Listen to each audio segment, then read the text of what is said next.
But first, the Prime Minister says that a new variant of COVID is causing cases to spread more quickly and that Christmas plans have to be cancelled to avoid the NHS being overwhelmed. So how much of a threat does the new strain pose to hospitals? Well, we'll ask that question now to the BMA's Chair of Council, Dr Chaand Nagpaul. Thanks very much for coming with us today.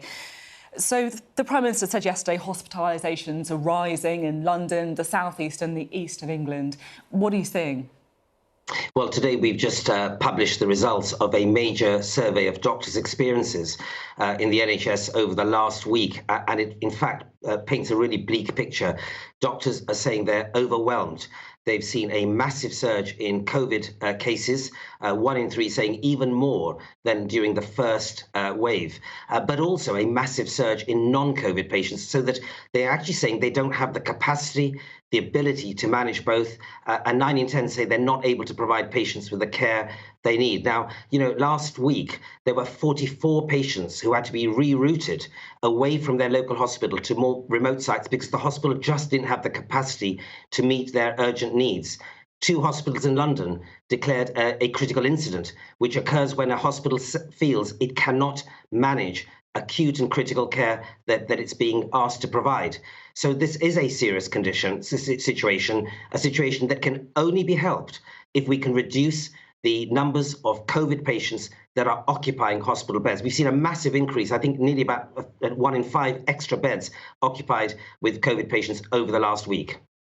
What I don't understand, though, is that the Nightingale hospitals that we built during the first wave are effectively still on standby. Why don't we just increase capacity if it's needed?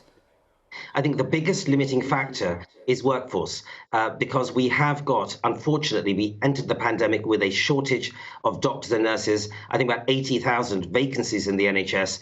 You just can't have a doctor or nurse in 2 sites at once.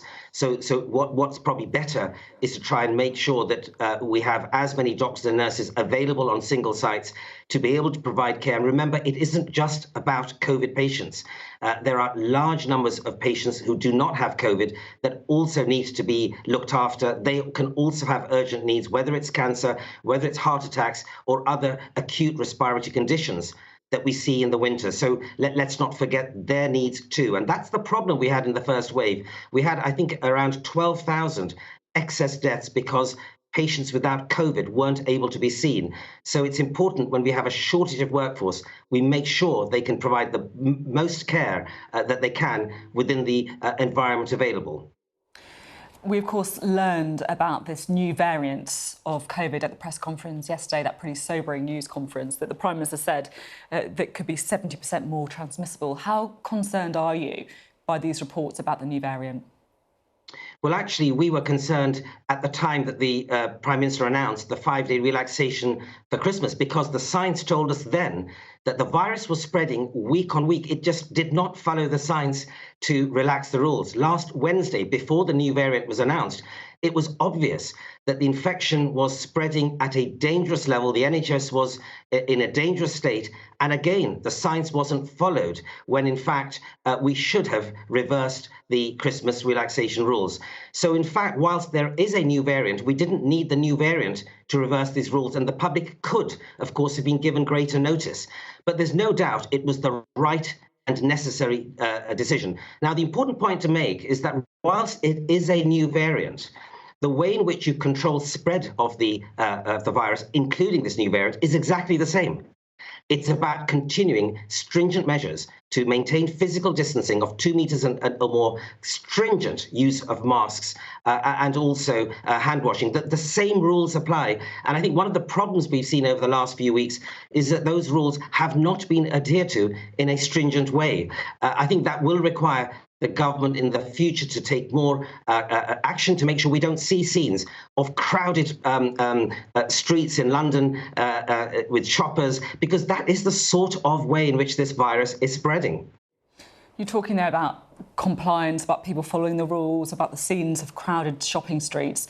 We, of course, saw those scenes of people piling onto the trains, didn't we, to try and leave London when the new restrictions came in. What would you say to people who are thinking about breaking the rules over the festive period? And you said that more action from the government is needed. What do you mean by that? What I mean is just making sure there's crowd control and measures like that. I mean, I would just ask the question, you wouldn't see those scenes in East Asian countries that have managed pandemics well in the past. That's what I'm talking about, just making sure that we have clear arrangements so that people can be separated. But I think it's more than rules. What I think is really important for the public to understand is this is an unforgiving virus.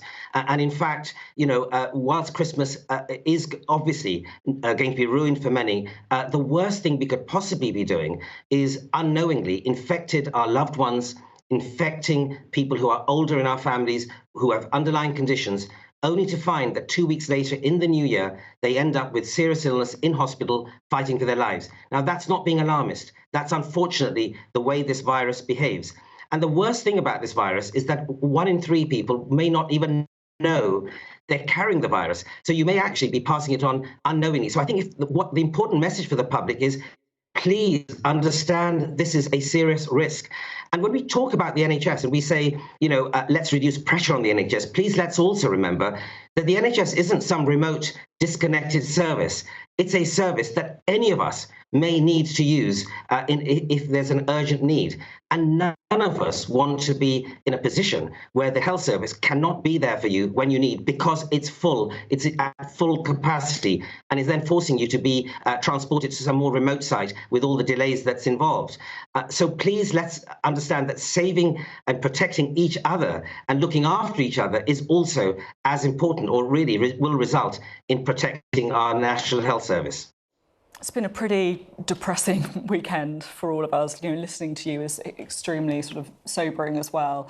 So let's talk about the light that there is at the end of the tunnel, which of course is the vaccine. Doctors, GPs expected to play a really key role in getting that vaccine out. How quickly do you think it can be rolled out to the population?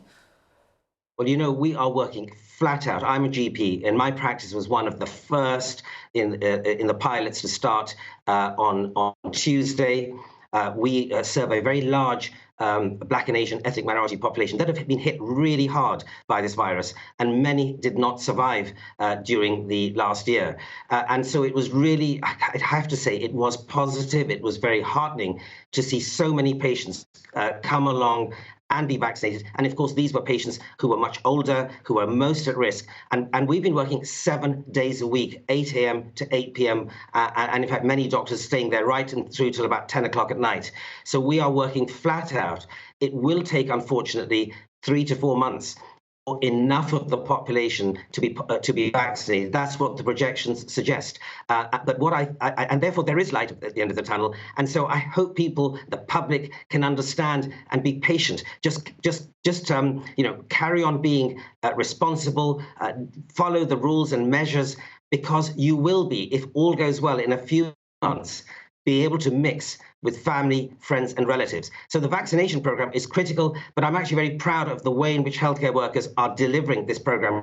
GP practices in the community, many hospital sites, but I think we also have to be recognise that to deliver this in this sort of short space of time will mean huge amounts of staff time, and for some of those staff, they won't be able to be carrying on with their normal roles. But yes, there is light at the end of the tunnel at the moment with the vaccine. It does feel like that's the one difference, the one chink of light compared to the last wave, the first wave, that at least we can see an exit route now. Dr. Chaand Nagpaul, thank you very much for being on the programme. As always, good to talk to you. Thank you.